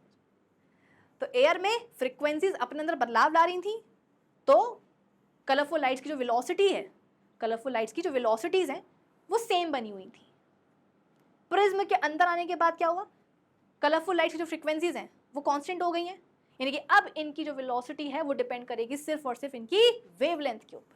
तो क्योंकि वेवलेंथ अलग अलग है तो इनकी वेलोसिटीज भी क्या होंगी, अलग अलग हो जाएंगी। और जहां ये अलग अलग हुई, हमें इनकी जो स्प्लिटिंग है वो दिख जाएगी व्हाइट लाइट की। ठीक है, अब क्योंकि मैंने आपको वेवलेंथ का सीक्वेंस या मतलब क्या बोलते हैं ऑर्डर बता दिया है, तो फिर अब आपको इनकी वेलोसिटीज का जो ऑर्डर है वो भी समझ में आ जाएगा। ठीक है, कि अगर वॉयलेट लाइट की वेवलेंथ सबसे कम होती है तो उसकी स्पीड भी क्या होगी, वेलोसिटी भी क्या होगी, सबसे कम होगी। रेड लाइट की वेवलेंथ यदि सबसे ज़्यादा होती है, रेड लाइट की वेवलेंथ यदि सबसे ज़्यादा होती है तो उसकी वेलोसिटी भी क्या होगी, इन सबसे सबसे ज़्यादा होगी। इंडिगो की वेवलेंथ इससे बड़ी होती है तो इसकी वेलोसिटी वॉयलेट से ज़्यादा होगी। ब्लू लाइट की जो वेवलेंथ है वो इंडिगो से भी ज़्यादा होती है तो उसकी जो वेलोसिटी है वो इंडिगो से भी ज़्यादा होगी। ग्रीन की जो वेवलेंथ है वो ब्लू से भी क्या होती है, ज़्यादा होती है, तो उसकी वेलोसिटी ब्लू, इंडिगो, वॉयलेट तीनों से ज़्यादा होगी। और येलो और ऑरेंज के साथ भी सेम कहानी है, ठीक है। तो अब जो इनकी वेलोसिटीज है बेटा वो डिपेंड करेंगी इनकी वेवलेंथ के ऊपर। जैसी जिसकी वेवलेंथ वैसी उसकी वेलोसिटी। वॉयलेट की सबसे कम वेवलेंथ है तो उसकी वेलोसिटी सबसे कम होगी। रेड लाइट की वेवलेंथ सबसे ज़्यादा है तो उसकी वेलोसिटी प्रिज्म में सबसे ज़्यादा होगी, ठीक है। तो ये स्प्लिटिंग आपको समझ में आ गई कलरफुल लाइट्स की, व्हाइट लाइट की, ठीक है। अब क्या होगा, अब यहां से बेटा व्हाइट लाइट अपने 7 कॉम्पोनेंट कलर्स में स्प्लिट हुई है, ठीक है। अब ये 7 जो कलरफुल लाइट्स हैं ये प्रिज्म में ट्रैवल करेंगी करेंगी करेंगी और फिर क्या होगा, अरे प्रिज्म के दूसरे सरफेस से बेटा बाहर भी तो निकलेंगी ना।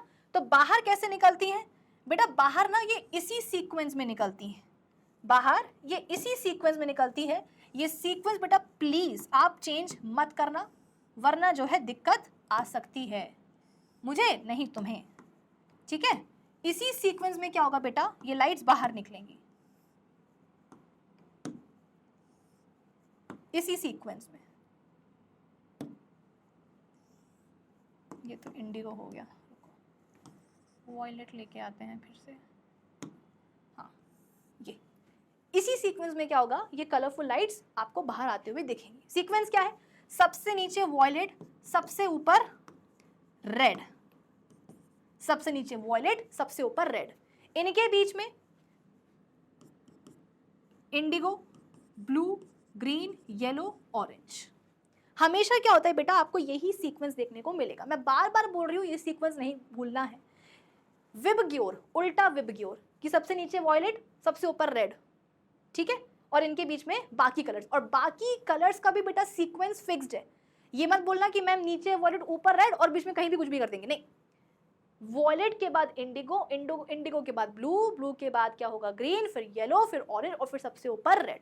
हमेशा इसी सीक्वेंस में तो क्या होगा, तुमको ये कलरफुल लाइट्स बाहर आते हुए दिखेंगी ग्लास प्रिज्म से, ठीक है। ये जो यहाँ पर 7 कलरफुल लाइट्स का बेटा सीक्वेंस बन रहा है, जो एक बैंड बन रहा है, इसको अपन क्या बोलते हैं, स्पेक्ट्रम बोलते हैं। क्या बोलते हैं, स्पेक्ट्रम। तो ये स्पेक्ट्रम जो है तुमको हमेशा बनता हुआ नजर आएगा, ठीक है।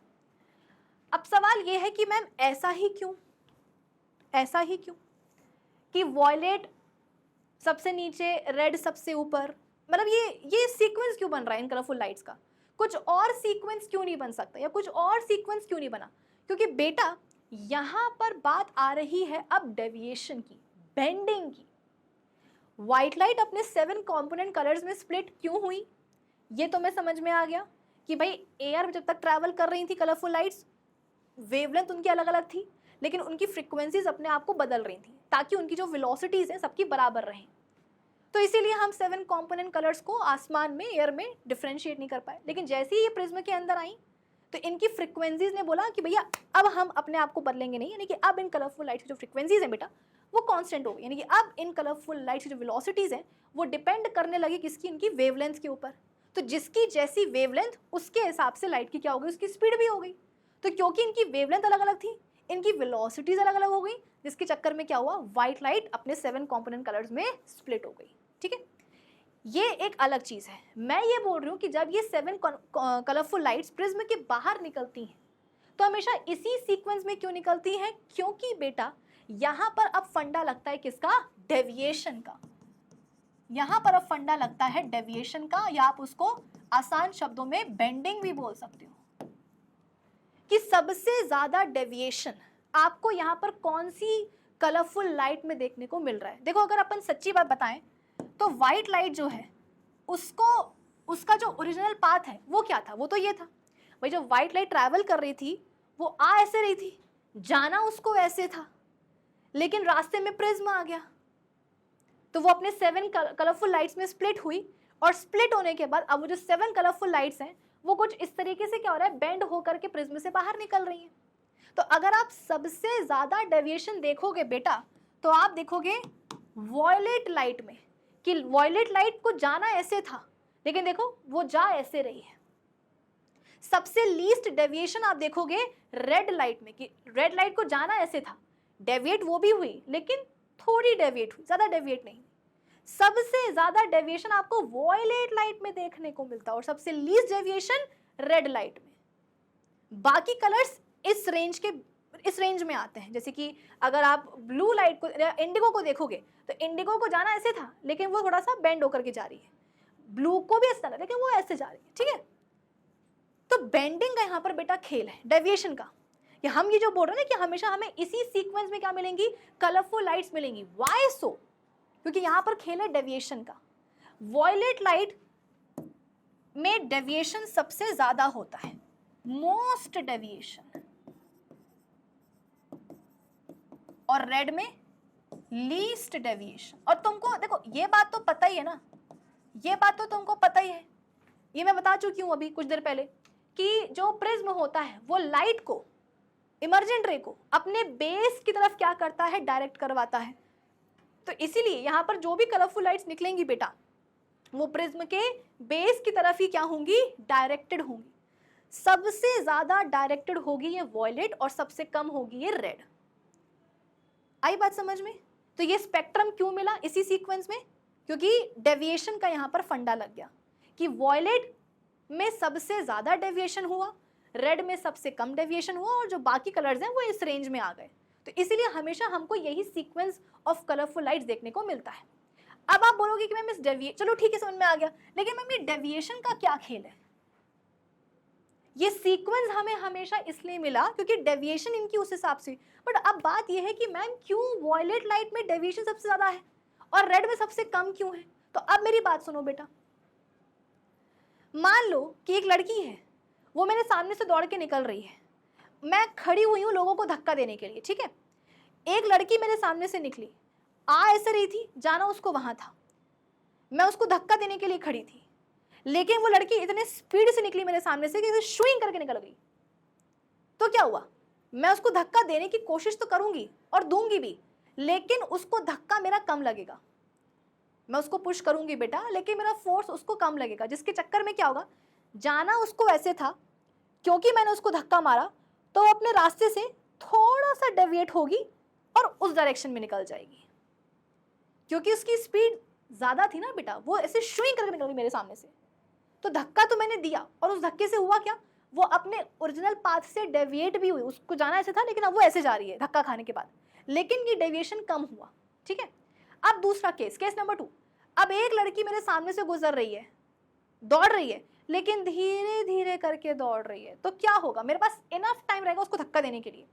जैसे ही वो मेरे सामने आएगी मैं उसको जोर से धक्का मारूंगी, उसकी स्पीड कम थी तो मुझे धक्का मारने का ज्यादा टाइम मिल गया, मैंने उसको जोरदार धक्का लगाया, जाना उसको ऐसे था, निकल गई वो वहां धक्का खा के। क्यों?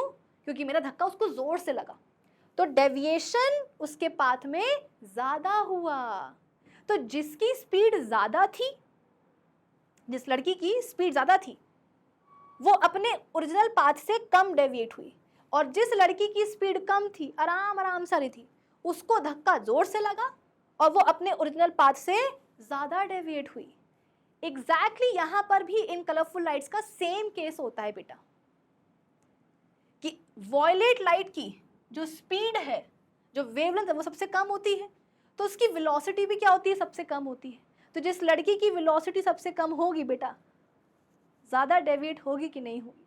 तो वॉयलेट लाइट क्योंकि वेवलेंथ छोटी होती है, उसकी वेलोसिटी कम होती है, और उस चक्कर में उसका डेविएशन ज्यादा होता है।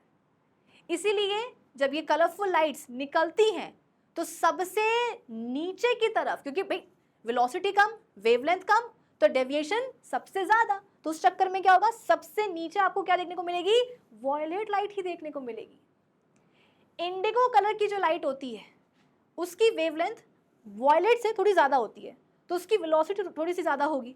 तो जब मैं उसको धक्का मारूंगी, मतलब मैं नहीं, प्रिज्म मारेगा, तो वो अपने पाथ से डेविएट तो होगी, लेकिन वॉयलेट जितनी डेविएट नहीं होगी। इसलिए उसके ऊपर कौन आई, वॉयलेट लाइट आई।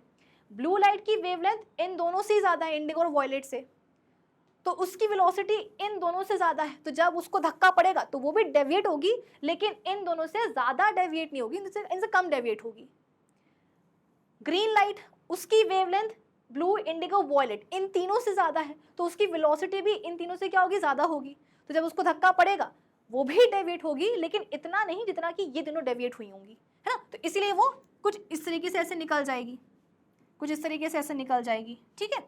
रेड लाइट की यदि हम बात करें बेटा, तो इसकी वेवलेंथ सबसे ज्यादा, इसकी वेलोसिटी सबसे ज्यादा, तो जब इसको धक्का पड़ेगा तो डेविएट तो होगी, लेकिन ज्यादा डेविएट नहीं होगी, तो सबसे लीस्ट डेविएशन आपको मिलेगा रेड लाइट में।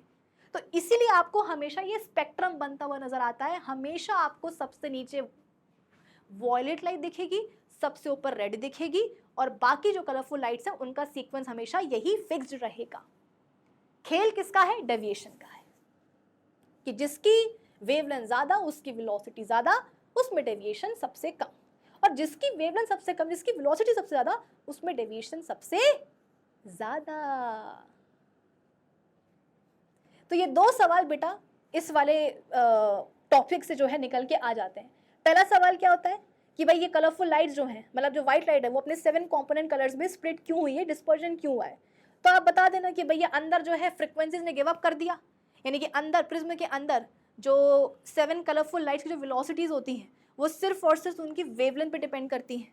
तो वेवलेंथ ज़्यादा, वेवलेंथ क्या है इन कलरफुल लाइट्स की अलग अलग है, तो प्रिज्म के अंदर क्या होगा, इन कलरफुल लाइट्स की वेलोसिटीज भी अलग अलग हो जाएगी, और जहाँ अलग अलग वेलोसिटी के साथ इनने चलना शुरू करा, इनके बीच में हमें डिफ्रेंसिएशन देखना शुरू हो जाता है। दूसरा सवाल क्या बनता है कि हमेशा यही आपको स्पेक्ट्रम क्यों मिलेगा, सीक्वेंस क्यों मिलेगा, तो आप बोल देना कि भैया डेविएशन का खेल है और कुछ नहीं। ये भी सवाल बनते हैं कि सबसे लीस्ट डेविएशन किस में होगा, सबसे लीस्ट वेवलेंथ किसकी होगी, सबसे ज़्यादा मैक्सिमम डेविएशन किस में होगा, मैक्सिमम वेवलेंथ की, मतलब ये वाले सवाल भी बनते हैं, तो वो भी अपन ने देख लिए हैं, ठीक है। अब एक छोटा सा टॉपिक और है बेटा इसी से रिलेटेड, वो क्या है, वो है रिकॉम्बिनेशन ऑफ व्हाइट लाइट। मतलब कि आपने व्हाइट लाइट को फैला तो दिया, स्प्लिट तो कर दिया, लेकिन क्या उसका रिवर्स पॉसिबल है। तो सर न्यूटन ने ना एक एक्सपेरिमेंट किया था, उन्होंने क्या करा, एक उन्होंने ऐसा वो लिया, कार्डबोर्ड लिया, ठीक है, और उसमें उन्होंने वही 7 जो रेनबो कलर्स हैं वो बना दिए, और फिर इस डिस्क को उन्होंने तेजी के साथ क्या करा, घुमाना शुरू किया, रोटेट करना शुरू करा। कुछ रोटेशंस खाने के बाद ये जो सभी कलरफुल लाइट्स थी बेटा ये कंबाइन हो गई, और अल्टीमेटली घूमते घूमते घूमते घूमते क्या हुआ, हमें इस डिस्क का कलर व्हाइट दिखने लग गया। एक्चुअली में इस डिस्क में 7 रेनबो कलर्स हैं, लेकिन जब ये घूमना शुरू करते हैं तो इन सभी ये मतलब ये जितने भी आपको रेनबो कलर्स दिख रहे हैं, 7 रेनबो कलर्स, ये कंबाइन हो करके आपको यहाँ पर वाइट कलर जो है दिखना शुरू हो जाता है। क्यों? क्योंकि जब ये कलर्स मोशन में आए इनकी जो वेलोसिटीज़ हैं वो एक हो गई, और जहाँ इनकी वेलोसिटीज़ एक हुई तो हमें एक ही कलर दिखना शुरू हो जाता है।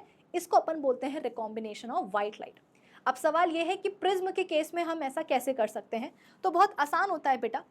जैसे कि आपने ये एक प्रिज्म रखा हुआ है, ठीक है, वाइट। अच्छा हाँ, एक चीज़ और, बच्चे ब्लंडर यहाँ पर क्या करते हैं कि जब भी उनसे ये डायग्राम बनाने के लिए हम बोलते हैं तो वो क्या करेंगे, वाइट लाइट को अंदर घुसाएंगे, ठीक है, यहाँ तक कहीं लेकर के आएंगे, और जो स्प्लिटिंग है इनटू 7 कंपोनेंट कलर्स वो दूसरे फेज में आकर के बताते हैं कि मैम देखो यहाँ हो रही स्प्लिटिंग। बेटा स्प्लिटिंग तो यही वाले फेज में हो जाती है, व्हाइट लाइट की जो स्प्लिटिंग है ना वो यही हो जाती है, इसी फेज पे हो जाती है। ये देखो लाइट अंदर गई और इसी फेज में क्या हुआ है, देखो 7 कंपोनेंट कलर में वो स्प्लिट हो चुकी है। यहाँ पर आकर के स्प्लिटिंग मत करना, यही वाले फेज पे कर देना। आई बात समझ में?